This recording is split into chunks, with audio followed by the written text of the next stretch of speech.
नमस्कार, जय हिंद। कैसे हैं आप सभी लोग। तो आज की इस वीडियो में हम बात करने वाले हैं प्राइमरी एक्सिलरी वर्ब के बारे में।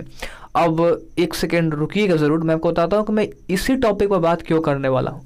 क्योंकि इससे पहले वाला जो वीडियो था ना हमारा, वो था वर्ब से रिलेटेड, जहाँ हमने वर्ब की बेसिक फंडामेंटल चीज़ों के बारे में जाना था, जैसे कि वर्ब होता क्या है, कितने प्रकार का होता है, किस किस तरीकों से हम इसे डिवाइड करते हैं। तो हमने वर्ब को डिवाइड किया था, आपको बताया था कि वर्ब के बेसिकली दो प्रकार होते हैं। जहां एक पहला आता है जिसे हम कहते हैं प्राइमरी एक्सिलरी वर्ब, ठीक है। इसे हम लोग हेल्पिंग वर्ब भी कहते हैं। क्या कहते हैं जी? Helping verb. हमने कहा था कि वर्ब को दो कैटेगरी में बांटेंगे, एक एक्सिलरी वर्ब जिसे हम लोग क्या कहेंगे, हेल्पिंग वर्ब, और दूसरा होगा हमारा मेन वर्ब, ठीक है। अब उसको और नामों से जाना जाता है। अगर आप उस वीडियो को पूरा देखिएगा तो आपको समझ में आ जाएगा। उस वीडियो को देखने के बाद आप इस वीडियो को देखिए, ज़्यादा बेहतर होगा। हालांकि आप इस वीडियो को देखने के बाद भी उस वीडियो को देख सकते हैं, ऐसी कोई बड़ी बात नहीं है जी। तो आज हम पढ़ेंगे एक्सिलरी वर्ब यानी कि हेल्पिंग वर्ब होता क्या है, कितने प्रकार का होता है, और उसी हेल्पिंग वर्ब में हम जानते हैं इसे दो भागों में बांटते हैं, प्राइमरी और मॉडल, ठीक है। प्राइमरी और मॉडल। तो हम अभी पढ़ेंगे प्राइमरी के बारे में कि प्राइमरी वर्ब होते क्या है, कितने होते हैं, कौन कौन से होते हैं, कहाँ कहाँ इसका उपयोग किया जाता है सेंटेंसेस में, कैसे हम पहचानेंगे। देखिए, ये जो वीडियो है ना, ये class 7th 8th 9th 10th और 11th 12th सभी के लिए है। जो भी इन कक्षाओं में पढ़ रहे हैं इस वीडियो को जो है आप पूरा जरूर से देखिएगा, आपको क्लियर एकदम हो जाएगा। सबसे पहली चीज कि प्राइमरी को हम लोग बांटते हैं वी वर्ब में, डू वर्ब में और हैव वर्ब में। यानी कि प्राइमरी को तीन कैटेगरी में डिवाइड कर दिया गया है, बी वर्ब, डू वर्ब और हैव वर्ब। हम एक एक करके बात करेंगे, बी, डू और हैव वर्ब क्या होते हैं, कहाँ इसका यूज किया जाता है। आइए चलिए शुरू करते हैं। चलिए अब समझते हैं हम लोग कि वी वर्ब में जो वर्ब आते हैं वो कौन कौन से होते हैं। तो देखिए, वी वर्ब में हम देखेंगे कि V1, V2, V3 और V5 ये जो वर्ब के फॉर्म होते हैं, ये क्या होते हैं, मैंने पिछले वाले वीडियो में बताया हुआ था। तो इसमें हम लोग कैटेगराइज कर दिए। जो बी फॉर्म होता है उसमें V1, V5, V2 और V3 फॉर्म के जो वर्ब यहाँ बी वर्ब में यूज किए जाते हैं उसको हम लोग यहाँ पे क्या किए हैं, शिफ्ट कर दिए हैं, उसमें हम लोग डिवाइड कर दिए हैं। तो देखिएगा, V1 में आते हैं M और R, ठीक है, और इसका S या S वाला जो फॉर्म होता है वो होता है इज। उसके बाद जो V2 फॉर्म है ये उसमें आते हैं वाज और वर, और V3 में आते हैं बीन, ठीक है। तो यहाँ पे ये चीज़ें क्लियर हो गई या फिर नहीं हो गई, आप बताइएगा कि V1, V2, V3 और V5 में हम लोग देख लिए कि कौन कौन सा वर्ब आता है। इसके साथ एक और वर्ब आता है, मैं आपको बताना चाहूँगा, जो है बीइंग, ठीक है, जो है बीइंग। एक सेकेंड, BEING, एक ये वर्ब है। अब ये जो वर्ब है ये यूज किया जाता है बेसिकली V4 वाले फॉर्मेट में, ठीक है। कौन यूज किया जाता है? बीइंग। ध्यान से देखिएगा, बीइंग। तो यहाँ पे चारों पांचों जो फॉर्मेट है, फॉर्म है जो वर्ब का, मैंने यहाँ पर बता दिया आपको, ठीक है। इतनी बातें अगर आपको क्लियर हो गई हैं तो आप जो है आगे बढ़ सकते हैं। आगे देखिए क्या है। अब हम यहाँ पे देखेंगे कि कौन सा वर्ब जो है वो सिंगुलर को रिप्रेजेंट करता है, यानी उसके साथ सिंगुलर सब्जेक्ट आएंगे, और कौन सा ऐसा वर्ब है जो प्लूरल को रिप्रेजेंट करता है, यानी कि प्लूरल वर्ब है और उसके साथ प्लूरल सब्जेक्ट आएंगे। देखिएगा, एम के साथ एक ही सब्जेक्ट आता है, एम के साथ एक ही सब्जेक्ट आता है जो कि है आई के साथ एम का प्रयोग किया जाता है, आई के साथ ही एम का प्रयोग किया जाता है। एम का प्रयोग कहीं और आपको देखने को नहीं मिलेगा। लेकिन आर का जो प्रयोग है वो यू के साथ, वी के साथ, दे के साथ और प्लूरल्स के साथ भी प्रयोग किया जाता है। यह V1 के फॉर्मेट में होगा, यानी कि ये जो होगा यह प्रेजेंट टेंस में आएगा जी। हमने टेंस पढ़ेंगे तो वहां पे हम बात करेंगे, ठीक है। अगला देखिएगा, इज जो है वह ही, सी, इट और नेम के साथ साथ सिमिलर के साथ आएगा। कौन आएगा? इज जो वर्ब है यह सिंगुलर के साथ आएगा, और V1 और V5 का जो यूज़ है वो प्रेजेंट टेंस में किया जाता है, यानी कि ये भी प्रेजेंट में यूज़ किया जाएगा। अगला देखिएगा आप, इसी में देखिएगा वाज जो है, वाज का जो प्रयोग है वो भी आपको ही, सी, इट, नेम और सिंगुलर के साथ किया जाता है। V2 का जो प्रयोग है वो पास्ट टेंस में किया जाता है, ठीक है। और वर का जो प्रयोग है वो है यू, वी, दे और प्लूरल के साथ प्रयोग में किया जाता है। जैसे हमने आर को देखा था वैसा ही उसका जो है पास्ट फॉर्म है वर। बीन का जो प्रयोग है यह V3 फॉर्म में होता है और ये सभी सब्जेक्ट के साथ आते हैं। वहीं जो बीइंग है ये भी लगभग बीन की तरह ही है और यह V4 वाला फॉर्म है बी का, और यहाँ पे ऑल सब्जेक्ट इसके साथ लगते हैं। आइए कुछ एग्जांपल्स देख लेते हैं फटाफट से। दोस्तों जो ज़्यादातर वर्ब प्रयोग किए जाते हैं बी वाले फॉर्म में वो होते हैं एम, आर, इज, वाज और वर। बीइंग और बीन का जो प्रयोग है बहुत ही कम किया जाता है सेंटेंसेस में और एक्सेप्शनली किया जाता है, ठीक है।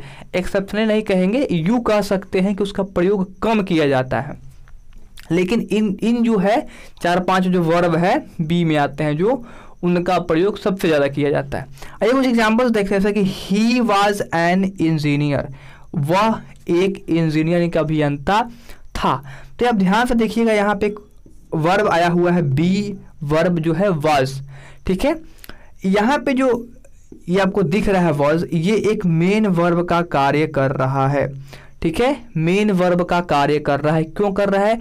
क्योंकि इसके साथ कोई और वर्ब नहीं जुड़ा हुआ है, कोई और एक्शन वर्ब या स्टैटिक वर्ब नहीं जुड़ा हुआ है, इसीलिए यह खुद एक स्टैटिक वर्ब बन करके एक मेन वर्ब का कार्य कर रहा है, ठीक है। इतनी बातें क्लियर हो गई। अब देखते हैं यहाँ पर है I am reading my book, मैं अपना किताब पढ़ रहा हूँ। एम, एम क्या है यहाँ पर? एम एक हेल्पिंग वर्ब का काम कर रहा है। क्यों कर रहा है? क्योंकि इसके साथ एक और वर्ब आया हुआ है रीडिंग, जो कि रीड का MV4 वाला यानी कि MV1 प्लस ING वाला फॉर्म है। तो यहाँ पे अगर मेन वर्ब आया है तो इसके साथ अगर is, are, am, was verb में से किसी का प्रयोग किया जाए तो ये कहलाती है हमारी हेल्पिंग वर्ब। अगला देखेंगे I wish Modi had been the prime in PM in 1990। काश की जो प्राइम जो मोदी हैं वो 1990 ईस्वी में प्रधानमंत्री होते। आई विश यहाँ पे जो यूज़ किया गया है वह किया गया है काश को लेकर के, और ये जो है हम जब टेंस पढ़ेंगे तो टेंस के फॉर्मेट में इन सेंटेंसेस का जो स्ट्रक्चर होता है ऐसा क्यों यूज़ किया जाता है आपको बताएंगे जी। तो यहाँ पे देखिएगा, यहाँ पे यूज़ किया गया है हैड और बीन, यहाँ पे बीन प्रयोग किया गया है। तो यहाँ पे भी आप देख सकते हैं कि यहाँ पे बी वर्ब का प्रयोग हुआ है। तो इतनी एग्जांपल्स मैंने आपको दी हैं, मुझे उम्मीद है कि आपको बी वर्ब समझ में आ गया होगा। अब बढ़ते हैं डू वर्ब की ओर। चलिए तो हम बात करते हैं डू वर्ब के बारे में। देखिए जो डू वर्ब होता है, यहाँ भी हमने फॉर्म लिखा है V1, V2, V3, V4, V5। ध्यान से सुनिएगा, ये जो डू है ये हमेशा V1 के फॉर्म में होता है और इसका जो V5 फॉर्म है जिसे हम लोग कहते हैं V1 प्लस SIS, इसे हम लोग लिखते हैं डज, ठीक है। V2 इसका होता है डिड और V3 होता है डन और V1 प्लस जिसको हम बोलते हैं V4 ये होता है हमारा डूइंग। इतनी बातें क्लियर हो गई हैं तो आगे बढ़ते हैं और आपको बताते हैं कि कौन सा वर्ब किस तरह के सब्जेक्ट के साथ यूज़ किया जाता है। सबसे पहले चीज़ जानिए आप कि जो डन और डूइंग है यह प्राइमरी में तो आता है, लेकिन इसको ज़्यादातर जो है मेन वर्ब के रूप में यूज़ करते हैं, ठीक है। मतलब प्राइमरी में ये आता तो है लेकिन यह मेन वर्ब में भी आता है और वहाँ पर भी हम इसको as a main verb V3 और V4 के रूप में यूज़ करते हैं। हमें जो टारगेट करना है वह यही 3 है, डू, डज और डिड। और ध्यान से सुनिएगा इसमें क्योंकि यही इंपॉर्टेंट है आपको। ये मेन वर्ब में भी आता है और ये प्राइमरी में भी आता है। तो देखिए यहाँ पर आई, वी, यू, दे के और जो प्लूरल है आई, वी, यू, दे और प्लूरल के साथ हम लोग डू का प्रयोग करते हैं और डज का प्रयोग हम लोग करते हैं किसके साथ करते हैं डज का प्रयोग? तो डज का प्रयोग करते हैं ही, सी, इट, नेम और सिंगुलर के साथ। ही, सी, इट, नेम और सिंगुलर के साथ हम डज का प्रयोग करते हैं और ये जो डज है ये एज ए मेन वर्ब और एज ए प्राइमरी यानी कि हेल्पिंग वर्ब के रूप में भी यूज़ किया जाता है। अभी हम एग्जाम्पल्स देखेंगे तो हमें क्लियर हो जाएगा। अब देखिए डिड जो है यह सभी तरह के वर्ब के साथ यूज़ किया जाता है और ख़ासकर पास्ट टेंस में इसका यूज़ होता है। पास्ट टेंस में इसका यूज होता है।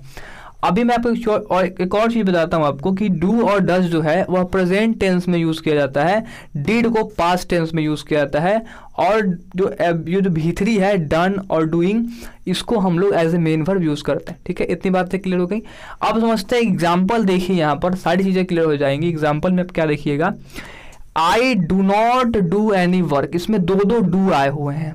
ठीक है, यह जो सवाल है, ये जो सेंटेंस है वो प्रेजेंट इंडेफिनिट का है, इसमें डू नॉट आया हुआ है, एक डू यहाँ पे है और एक डू यहाँ पे है। ध्यान से देखिएगा, अगर आपको यहाँ पे दिख रहा है तो एक डू यहाँ पे है हमारा हेल्पिंग वर्ब और दूसरा डू है हमारा यहाँ पे main verb. I do not do any work, मैं कोई भी काम नहीं करता हूँ, I do not do any work. दूसरा एग्जाम्पल अगर आप देखें तो आप ये लिखा हुआ है कि they do not complete their task. ठीक है, they do not complete their task, यहाँ दे के साथ डू का प्रयोग हुआ है और डू जो है यहाँ पर हेल्पिंग वर्ब बना है। क्यों बना है? क्योंकि यहाँ पे कंप्लीट एक वर्ब आया हुआ है जिसे हम लोग मेन वर्ब के रूप में जानते हैं।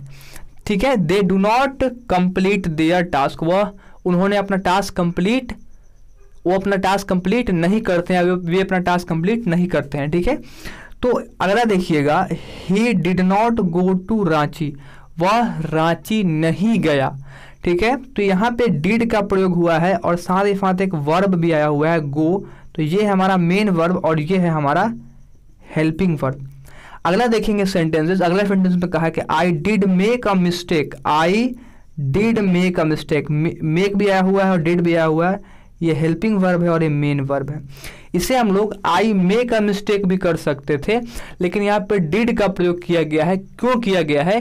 क्योंकि यह जो डिड है हेल्पिंग वर्ब इसके साथ ऐड होकर के इस पर जोर डाल रहा है। ठीक है, जोर डाल रहा है।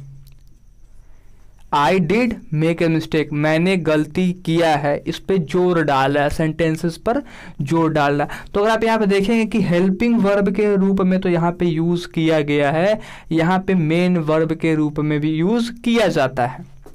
एक और चीज़, कभी कभी हमें सवालों के जवाब देने पड़ते हैं। कोई भी सवाल हो गया और उसका मान लीजिए कोई भी हम काम कर रहे हैं तो उस पूरे कार्य को न बता करके वहाँ पे डू डज डिड का प्रयोग किया जाता है। जैसे कि मैं आपको एग्जाम्पल के थ्रू बताता हूँ। यहाँ पे आप देखिएगा एक सेंटेंसेस है कि do you complete your task, क्या अपना जो टास्क है वो कंप्लीट करते हैं? तो मैं कहूँगा यस, मैं अपना टास्क कंप्लीट करता हूं। तो मैं इतना सेंटेंसेस को न लिखते हुए इसका अगर हम आंसर लिखें तो क्या लिखेंगे कि yes I complete my task, हाँ मैं अपना टास्क जो है कंप्लीट करता हूं, yes I complete my task. लेकिन इतने जो कंप्लीट माई टास्क की जगह पर ये अगर हम ये लिख दें यस आई डू तो बात बन जाती है। अगर यह हमने जो लिखा है अभी ये प्रेजेंट में था, किस में था जी? प्रेजेंट में था। अगर ये पास्ट में होता, यहाँ से क्वेश्चन होता कि did you complete your task, क्या आपने अपना टास्क कंप्लीट किया? तो हम बोलते हैं कि yes I completed my task. तो कंप्लीटेड माई टास्क की जगह पर हम बोल देते हैं कि यस आई डिड, यानी मैंने किया। तो आपने देखा कि हम पूरे सेंटेंसेस में वर्ब को यहाँ पे डिनोट न करते हुए हम सिर्फ डू का प्रयोग करके इन पूरे सेंटेंस के आंसर, मतलब कोई भी क्वेश्चन पूछा हुआ है सेंटेंस में उसका आंसर हम डू डिड और डज की जगह पर दे सकते हैं। तो डू वाला भी क्लियर हो गया होगा। अब हम आगे बढ़ते हैं हैव की तरफ। तो आइए अब हम आ गए हैं हैव वाले वर्ब की तरफ। हैव वाले वर्ब में अगर आप इन इत्मीनान से देखेंगे तो आपको समझ में आएगा कि इसमें भी वही फॉर्मेट है, यही वही फॉर्म है V1, V5, V2, V3 और V4। यहाँ पे हैव, हैज, हैड और हैविंग दिख गया। हैड और हैड V2 और V3 दोनों सेम होता है जी, इतनी बात है क्लियर। हैव जो है वो प्लूरल है, हैज जो है वो सिंगुलर है, क्योंकि हैव जो है वो V1 फॉर्मेट में आता है, V1 फॉर्म में आता है, और हैज जो है वो V5 यानी कि V1 प्लस एस या एस वाले फॉर्म में आता है। यानी कि जो हैव है उसके साथ जो सब्जेक्ट प्रयोग होगा वो कौन सा होगा? तो वो होगा आई, वी, यू, दे और प्लूरल। वही जो हैज है, हैज एक सिंगुलर है, सिंगुलर वर्ब के साथ सिंगुलर सब्जेक्ट आएंगे तो कौन सा सब्जेक्ट होगा जी? तो वहाँ पे होंगे ही, सी, इट, नेम और सिंगुलर। तो इतनी बातें अगर आपको क्लियर हो गई हैं तो हम आगे बढ़ेंगे। आगे हम देख लेते हैं कि ये जो हैड और हैविंग है इसमें किस तरह के सब्जेक्ट आएंगे। तो देखो इसमें ना हर तरह के सब्जेक्ट आएंगे, सिंगुलर भी आएगा और प्लूरल भी आएगा, क्योंकि हैड जो है ये हमारा MV2 यानी कि पास्ट को भी रिप्रेजेंट करेगा, ये भी हमारा पास्ट को रिप्रेजेंट करेगा और प्रेजेंट में भी आएगा जी, ठीक है। ये पास्ट में आएगा, ये पास्ट और प्रेजेंट दोनों में आएगा। हैविंग जो है वो पास्ट में भी आएगा और प्रेजेंट में भी आएगा। देख लेते हैं, पहले एग्जाम्पल्स भी देखेंगे आपको। पहले आप एग्जाम्पल्स देखिएगा, ध्यान से देखिएगा, आपको समझ में आएगा। यहाँ पर we have books, we have books, मेरे पास सॉरी हम लोगों के पास क्या है, किताबें हैं, वी हैव बुक्स। तो यहाँ पे जो है यह मेन वर्ब के रूप में प्रयोग किया गया है और ये किसको दर्शा रहा है, आउन, अधिकार को बता रहा है जी, अपनापन बता रहा है, स्वामित्व को बता रहा है। सी हैज ए कार, उसके पास एक कार है, यहाँ भी यह मेन वर्ब के रूप में आया हुआ है और ये भी क्या बता रहा है अपने आप को, एक स्वामित्व की तरह, स्टेटिव वर्ब की तरह यूज हो रहा है। अगला है I have met them, I have met them, ध्यान से देखिएगा यहाँ पे आई हैव मेट देम, यहाँ पे दो वर्ब है, हैव भी है और मेट भी है। मेट जो है यहाँ पर मेन वर्ब है और ये है यहाँ पर हेल्पिंग वर्ब, यानी ये जो है आप देखेंगे हेल्पिंग वर्ब और साथ में आया हुआ है MV3। हेल्पिंग वर्ब कौन सा है जी, हैव, कौन सा है, हैव, यानी कि यह है प्रेजेंट परफेक्ट टेंस का सवाल, मतलब सेंटेंसेस, ठीक है। तो यहाँ पे हेल्पिंग वर्ब के रूप में है और मेन वर्ब के रूप में मेट आया हुआ है। अगला इस सेंटेंस को देखिए आप, इसमें थोड़ा सा देख करके आपको कन्फ्यूजन होगा कि कहीं मैंने हैड को 2 बार तो नहीं लिख दिया है गलती से, बट ऐसा बिल्कुल भी नहीं है। क्यों नहीं है जी, क्योंकि I had lunch before you came, इसमें 2 तरह के सेंटेंसेस है, एक है हमारा बिफोर यू केम, ये है हमारा पास्ट एंड डेफिनिट, और ये है हमारा पास्ट परफेक्ट। 2 तरह के सेंटेंसेस यूज किए गए हैं। हमने देखा होगा ऐसे अक्सर सेंटेंसेस मिलते हैं जहाँ पे पास्ट एंड डेफिनिट जो है एक वर्ड के साथ जुड़ा होता है, बिफोर आफ्टर वगैरह के साथ, और इसमें इससे जो पहले वाला सेंटेंसेस है वो आता है पास्ट परफेक्ट में। इस तरह के सेंटेंसेस आपको प्रेजेंट में भी देखने को मिल जाएंगे। यहाँ पास्ट इंडेफिनिट की जगह पे प्रेजेंट इंडेफिनिट होगा और यहाँ पे प्रेजेंट परफेक्ट वाले सेंटेंसेस आएंगे। तो हैड जो है वह पास्ट फॉर्म का हेल्पिंग वर्ब है। किसका है जी, पास्ट फॉर्म का हेल्पिंग वर्ब, यानी यहाँ पे जो आपको हैड दिख रहा है ना, ये एक हेल्पिंग वर्ब है पास्ट का, और ये जो हैड दिख रहा है ये एक मेन वर्ब है। Lunch before, I have had lunch, I had lunch before you came, आपके आने से पहले मैं खा चुका था, नहीं लंच कर चुका था। तो ये देखिए यहाँ पे एक हेल्पिंग वर्ब के रूप में भी आया हुआ और एक मेन वर्ब के रूप में भी आया हुआ है। तो आपने देखा यहाँ पर हैड V2 और V3 को भी देख लिया हमने। अब देखते हैं हैविंग का प्रयोग कहाँ कहाँ होता है। देखिए हैविंग का जो प्रयोग है ना वो अभी हम समझते हैं 2 तरह के सिचुएशन में करेंगे। हैव का प्रयोग कहाँ करेंगे और हैविंग का प्रयोग कहाँ करेंगे। आइए थोड़ा सा मिटाते हैं और फिर आपके साथ इंटरेक्ट होते हैं। तो देखिएगा यहाँ पर हैव और हैविंग 2 वर्ब हमने लिखे हुए हैं। यहाँ पर हैव का जो प्रयोग है एज ए मेन वर्ब भी होता है और एज ए हेल्पिंग वर्ब भी होता है, जैसे कि मैंने अभी आपको बता दिया, ठीक है। अब हैविंग का जो है एज ए मेन वर्ब मैं आपको बताता हूँ, ये कुछ वर्ब को रिप्लेस कर देता है और रिप्लेस करने के बाद उसकी जगह पे आ जाता है। जैसा कि मैंने आपको डू वाले में बताया हुआ था कि जब भी हम कोई क्वेश्चन हमसे पूछता है और उसका हम जवाब देते हैं, ठीक है, उस क्वेश्चन का जवाब देते हैं, तो बाकी के सब्जेक्ट के बाद जो प्रेडिकेट बचता है ना, हमारा जो कार्य हो रहा है, जो वर्ब है, वर्ब से लेकर के जितनी बातें आगे कही गई है अदर वर्ड में, उन सभी की जगह पे हम डू का प्रयोग कर देते हैं, ठीक है। इतनी बातें अगर आपको क्लियर हो गई है तो मैं आगे इसमें बढ़ता हूँ। इसमें देखिएगा हैव का जो प्रयोग है ना वो स्टेटिव के लिए यूज़ किया जाता है, यानी अवस्था को बताने के लिए यूज़ किया जाता है। और इसमें 2 तरह की चीज़ें होती हैं। पहला तो होता है पोसेस, इसको हम लोग बोलते हैं अधिकार, और दूसरा होता है आउन, यानी सभी अधिकार की ही बात होगी जहाँ पे स्वामित्व या फिर अपनापन या फिर मालिक कहेगा, ठीक है, उसकी बात होगी। जैसे देखो दे हैव कार्स, उन लोगों के पास क्या है, कार्स है, यानी कि उनके मालिक कौन हुए, उस गाड़ी के जो मालिक कौन हुए, वे लोग हुए। तो यहाँ पे जो हैव प्रयोग किया गया है या as a main verb use हुआ है और ये दर्शा रहा है मालिक या फिर अपना, यूं कहें उनका कार है, स्वामित्व की जो बात कर रही है वो सब्जेक्ट में दे है, ठीक है। अगला देखेंगे आई हैव अ बुक, मेरे पास एक बुक है, मेरे पास एक बुक है, यानी कि इस बुक का मालिक कौन है, मैं हूँ। तो यहाँ पर भी अपना या स्वामित्व की बात कर रहा है, मालिक की बात कर रहा है, और हैव यहाँ पर मेन वर्ब के रूप में आया हुआ है जो ही हमारा है stative verb. You have smartphone, आपके पास एक स्मार्टफोन है, have main verb stative verb की तरह यूज किया गया है। लेकिन वही जो है हैविंग जो वर्ब है ये क्या करता है, कुछ मेन वर्ब की जगह पे आ जाता है, जैसे कि ईट, ड्रिंक, कीप, डू, रिसीव। ये जो आपको वर्ब दिख रहे हैं बेसिकली ये एक्शन वाले वर्ब होते हैं और इसकी जगह पर हैविंग का हम लोग प्रयोग करते हैं। जैसे एग्जांपल देखिएगा, सी इज हैविंग पास्ता या फिर सी इज ईटिंग पास्ता। ईटिंग की जगह पे हमने क्या यूज कर लिया है, ईटिंग की जगह पे हमने हैविंग यूज कर लिया है और इसका मीनिंग भी आपको वही मिलेगा, यानी कि वह पास्ता खा रही है, सी इज हैविंग पास्ता, ठीक है। अगला देखिएगा, he was having milk, he was having milk या फिर ही वाज ड्रिंकिंग मिल्क। तो ये ड्रिंक की जगह पे, किसकी जगह पे जी, ड्रिंक की जगह पे हैव का हमने प्रयोग किया है। अगला देखिएगा, I am having fun, I am doing fun. हम लोग क्या कर रहा है, हम लोग क्या कर रहे हैं जी, फन यानी कि मजे कर रहे हैं जी, मजे करना, करना यानी कि डू की जगह पर हमने क्या लिख दिया, हमने हैविंग का इस्तेमाल कर लिया।